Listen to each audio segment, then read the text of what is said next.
So no doubt and very little debate about our number 2, and no doubt and very little debate, Herc, about our number 1. He was the other player, along with Keylor Navas, who did make the original list of the top 100 players by ESPN FC, Canada, and Bayern Munich's Alphonso Davies. One of the best left backs in the world, and when it comes to CONCACAF, the best player in this region. Where do you want to play him, Seb? Left back, winger, second striker. Play him anywhere you want. This man's going to have an impact.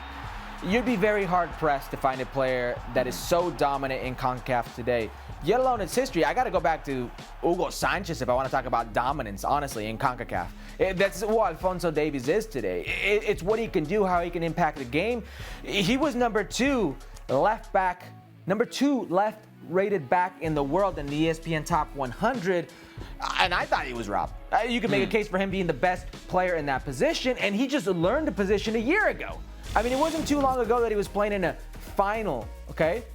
And he was playing against the likes of Barcelona, and he was playing against the likes of whomever it may be, and this man was dominating Champions League, and he was playing there just learning the position, humiliating people. He's one of the most dominant players I've seen in CONCACAF today. I don't think how anybody can argue that he's the best player in CONCACAF. Yeah, you're focused a lot on what he's doing for Bayern Munich, and totally fair. But it's what he does with Canada, man. Yeah. I mean, that's the player who is, and we've said it before on this show, consistently impactful for Canada. Over 90 minutes, right? Yeah. Like every time that he's on the ball, every moment of the big games, he absolutely deserves to be number 1. And as we've said plenty of times on this show before, it's not all that close. Let's think about Alphonso Davies' career, though, Herc, because he's just getting started, right? He's number 1 in our list, and he's only 21 years old. He turned in November. So what do we think is next for Alphonso Davies? Let's think long-term here. Is it a long career at Bayern Munich, or is there a jump to something different? To what, though? Because people are like, well, what's the next big thing for Alphonso Davies? What's the jump from Bayern Munich, if you think about it? Look at this club and what they've managed to do over the years. Is there really that big of a jump elsewhere? I mean, that's one of the best setups in the world.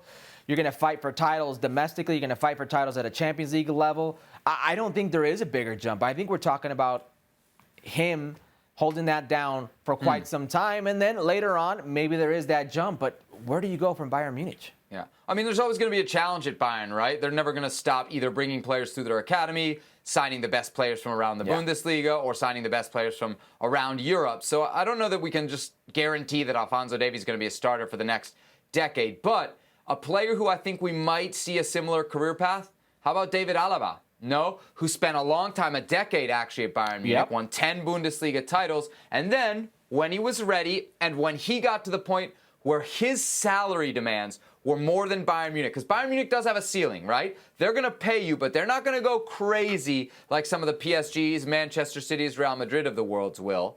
When you get to those salary demands, Alaba said, okay, Bayern can't pay me, I go to Real Madrid on a free. I could see a move like that. You know, maybe not this contract, maybe not the next one, but Alphonso Davies is a superstar. He's a world superstar, and if he ever does leave Bayern Munich, there's going to be a lot of teams lining up for him. Of course, because he's that good. But if we're talking about money, yeah, probably bigger clubs that could spend more on him. If we're talking about winning titles and doing things on the field, few clubs can guarantee you what Bayern Munich can.